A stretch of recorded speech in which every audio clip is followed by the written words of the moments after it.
ਮੌਜ ਮਹੱਲਾ ਪੰਜਵਾ।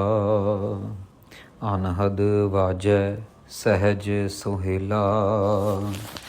ਧੰਨ ਧੰਨ श्री गुरु अर्जन देव जी महाराज माज राग में कृपा कर रहे हैं साध संगत जी। इससे पहले हमने 2 शब्द श्रवण किए गुरु अर्जन देव जी महाराज के, जो कि उन्होंने उस टाइम उच्चारण किए जब उनको गुरुता गद्दी मिली। दोनों शब्द गुरु रामदास महाराज जी के सन्मुख उच्चारण किए, जिसमें से पहले शब्द में 4 पदे, जिनमें से 3 पदों का उच्चारण लाहौर में हुआ और चौथे पदे का उच्चारण श्री अमृतसर साहिब में हुआ। अब गुरु अर्जन देव जी महाराज के पास एक जोगी आया है साध संगत जी, रंगनाथ जोगी नाम है इसका। और इस जोगी का जिक्र जो है ये 10वें ग्रंथ साहिब के अंदर भी आता है, जो गुरु गोबिंद सिंह जी की गुरबाणी है कि एक राजा था और उस राजे को बैराग हो गया, और उस बैरागी राजे ने फिर गुरु अर्जन देव जी महाराज के पास आके बेनती की। गुरु अर्जन देव जी महाराज ने उसको कृपा की, ज्ञान बख्शा। जब ये गुरु अर्जन देव जी महाराज के पास आया तो साध संगत जी आम तौर पे जो योग मत है ना, जो योगा करते हैं, उनका मानना ऐसा है कि उनको बहुत सारी आवाज़ें आती हैं, उनको ऐसी धुनें सुनाई देती हैं उनके अंदर से बाहर से। जैसे जैसे उनका योग का जो एक्सपीरियंस है वो बढ़ता चला जाता है, वैसे वैसे उनके जो अंदर की कुंडलियां हैं, जो उनके अंदर की कह लो कि पिंगलियां हैं, वो खुलती चली जाती हैं। और ऐसे में उनको जो भी एक्सपीरियंस होते हैं अंदर से, वो यहाँ बयान कर रहे हैं ये योगी जी, जो गुरु अर्जन देव जी महाराज के पास आए। और गुरु अर्जन देव जी महाराज पूछते हैं कि हाँ जी योगी जी, कैसा लग रहा है आपको? तो वो गुरु अर्जन देव जी महाराज को कहते हैं कि महाराज मुझे तो अनहद वाजे सुनाई दे रहे हैं। अनहद मतलब अनहद नाद सुनाई दे रहा है साध संगत जी। नाद जो होता है ना, जैसे तांती साज है साध संगत जी, जो तारों से बजाया जाता है साज, उसकी जो धुन है उसको नाद कहा जाता है। तो ये कह रहे हैं कि मुझे अनहद नाद सुनते हैं। तो गुरु अर्जन देव जी महाराज कहते हैं कि आपको अनहद नाद सुनते हैं, आप अनहद की बात कर रहे हो, लेकिन अनहद तो सिर्फ परमेश्वर अकाल पुरख वाहिगुरु जी हैं, और तो कोई भी अनहद नहीं है। हर एक चीज़ की हद है। आप कह रहे हो कि मुझे बहुत सारी सुरें धुनें सुनाई देती हैं, धुनों की भी हद है।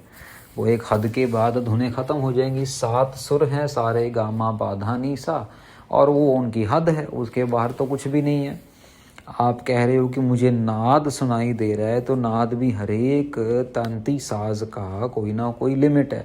अब जैसे ताउस में 24 तारे लगती हैं, 16 तारे लगती हैं, दिलरुबा में 18 तारे लगती हैं, ऐसे डिफरेंट साज की अपनी लिमिट है। सितार में 4 तारे होती हैं, सितार बड़े वाले होते हैं उसमें 9 तारे होती हैं। तो ये हर एक तांती साज की अपनी लिमिट है। तो गुरु अर्जन देव जी महाराज कहते भी नाद की भी हद है, नाद की हद है, सुर की हद है, ध्वनि की हद है, आपकी भी हद है, आपके श्वासों की भी हद है। एक ना एक दिन आएगा, आपके श्वास पूरे होंगे, आप भले उसको जितना मर्जी ऊपर चढ़ा लो, 10वें द्वार में चढ़ा लो, लेकिन एक दिन तो आएगा आपको ये शरीर छोड़ना पड़ेगा। तो आप कैसे कह रहे हैं कि अनहद आपको सुन रहा है ना?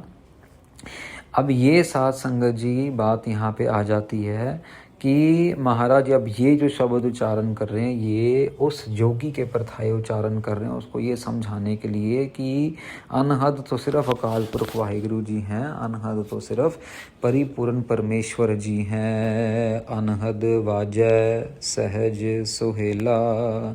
महाराज कहते हैं कि अनहद जो हैं, वो जो शब्द है वो है अनहद का रूप, क्योंकि शब्द ही है एक ऐसी चीज़ जो हद से परे है। अकाल पुरख वाहिगुरु जी हद से परे हैं।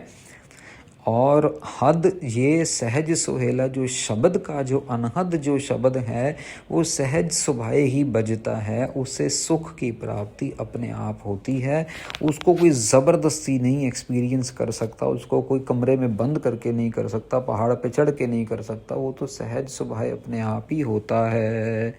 शब्द आनंद करे सद केला। जितना भी खेल है, जितना भी इंजॉयमेंट है, जितनी भी आनंद है, वो शब्द की वजह से है, शब्द की वजह से है, जिसको हम ब्लिस कह देते हैं, जिसको हम हिंदी में बिलास कह देते हैं। साथ संगत जी की बहुत हर्षो उल्लास है, शब्द के अंदर आनंद ही आनंद है, और वो सबका भला करता है, किसी एक दूसरे तीसरे का नहीं, सबका भला करता है। सहज गुफा में ताड़ी लाई, आसन ऊंच सवारया जियो। सासंग जी, योगी लोग जो है ना, वो गुफा में चले जाते हैं, योग करते हैं। यहाँ पे महाराज कह रहे हैं कि बहुत दूर तेरे को गुफा में, समुंदर में, बर्फ़ पे या पहाड़ों पे चढ़ने की ज़रूरत नहीं। तेरे को अपने सहज रूपी गुफा में तेरे को समाधि लगानी है। ताड़ी का मतलब यहाँ पे समाधि है। साथ संगत जी, तेरे को अपने अंदर सहज प्यार से, कोई काली नहीं, ज़बरदस्ती नहीं, गुस्सा नहीं, कोई क्रोध नहीं, किसी चीज़ का लोभ नहीं, कोई लालच नहीं, ये भी इकट्ठा कर लो, ये भी इकट्ठा कर लो, ये भी खरीद लो, ये भी खरीद लो। तो साथ संगत जी, किसी के घर में जाने का मौका मिला, तो नई जॉब लगी थी वो बच्ची की, तो अच्छी सैलरी थी। तो उसकी मम्मी बैठी हुई थी, हमें चाय वगैरह उन्होंने परोसी दिल्ली में। तो उसकी मम्मी बड़ी परेशान, कहती है, अरे बाबा जी, इसकी जॉब लगी है, और चलो हम तो इससे कुछ मांगते नहीं हैं, पर जो दुनिया जहान का सामान ये रोज़ ऑर्डर करती है, कभी अमेज़ॉन से, कभी फ्लिपकार्ट से, कभी कहीं से, कभी कहीं से, और इतनी क्रीमें, इतना सामान इकट्ठा कर लिया इसने, हमें समझ नहीं आती क्या करती है। चलो हम कुछ पूछते नहीं, रोकते नहीं, टोकते नहीं, पर फिर भी लड़की क्या है, सहज नहीं है। ये भी इकट्ठा कर लो, वो भी इकट्ठा कर लो, ये भी। लड़की अपने आप बोलती है, अरे उसमें ऑफ़र लगी थी ना, अरे वो सस्ता था ना, आगे काम आएगा ना, ये है ना, वो है ना। फिर गलती से वो कहा कि ये गलती से मेरे से ऑर्डर हो गया, इसकी तो एक्सपायरी डेट आने वाली है। खुद ही बोल रही है, अरे ये तो गलती होगी, मेरे से एक्सपायरी डेट, ये पैसे ख़राब हो गए। क्योंकि अंदर सहज नहीं है, अंदर हमारी शांति नहीं है, अंदर हमारे संतुष्टि नहीं है। इतना लालच भरा है हमारे मन के अंदर, हमें खुद भी नहीं पता। यहाँ महाराज कह रहे हैं, जोगी जी, सहज की गुफा में आप अपनी समाधि लगाओ, ताड़ी लगाओ, ताड़ी मतलब समाधि लगाओ, आसन ऊंच सवारया जियो। फिर जाके ऊंचा आसन बनता है, ऊंचा आसन जिसमें ऊंचा नाम जपा जाता है। जोगी जी, यहाँ गुरु महाराज एक एग्जाम्पल दे रहे हैं। फिर घर अपने ग्रह में आया। महाराज कहते हैं फिर बात बनती है जब अपने ग्रह में परमेश्वर आ जाते हैं, अपने ग्रह में हम आ जाते हैं। फिर ग्रह अपने ग्रह में आया। हम भटकते अपने मन को भटकाते अपने मन को हम बिल्कुल शांति से अपने घर में ले आते हैं। अपनी आत्मा को अपने शरीर में कंट्रोल करके सहज अवस्था के अंदर नाम जपते हैं। लालच में नहीं, लोभ में नहीं, काम में नहीं, क्रोध में नहीं। जो लोड़ीदा सोई पाया, जो मुझे ज़रूरत थी वो मुझे मिल गया। क्या मिल गया? अकाल पुरख वाहिगुरु जी का नाम मिल गया। गुरु अर्जन देव जी महाराज अब अपनी बात कर रहे हैं कि मैं अब घर आ गया घूमते घूमते।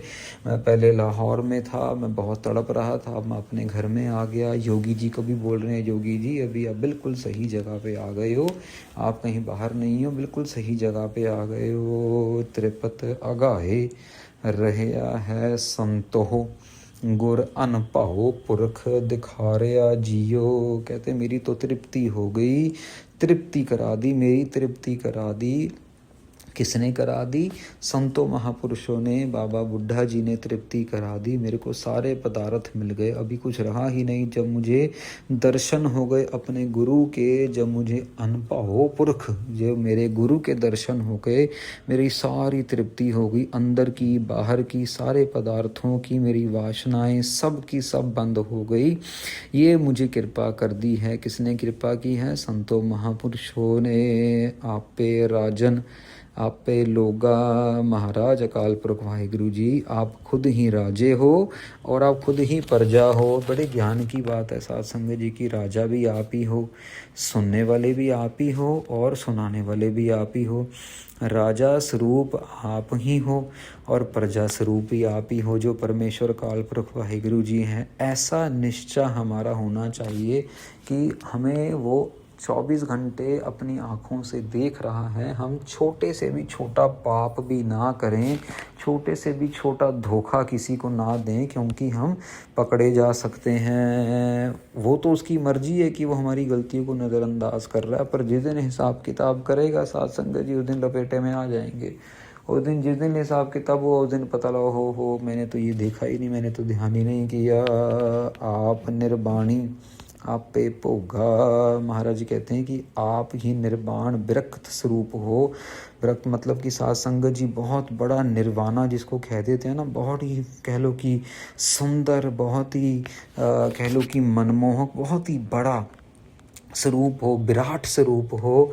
और आप पे भोगा, आप ही हो साध संगत जी, सारे पदार्थों को भोग रहे हो, सारे की सारे सुखों को भोग रहे हो। भले ही वो स्त्री पुरुष का संभोग हो, भले ही वो अच्छा खाना पीना हो, भले ही वो अच्छे कपड़े पहनने हो, भले ही वो अच्छे महल माड़ियों में रहना हो, भले ही वो अच्छे अच्छे घोड़े हाथियों की सवारी करनी हो, सारे के सारे भोग वो भोग रहा है। यह ज्ञान की बात है साध संगत जी। आप पे तखत बह सच न्यायी, सब चूकी कूक पुकारिया जियो।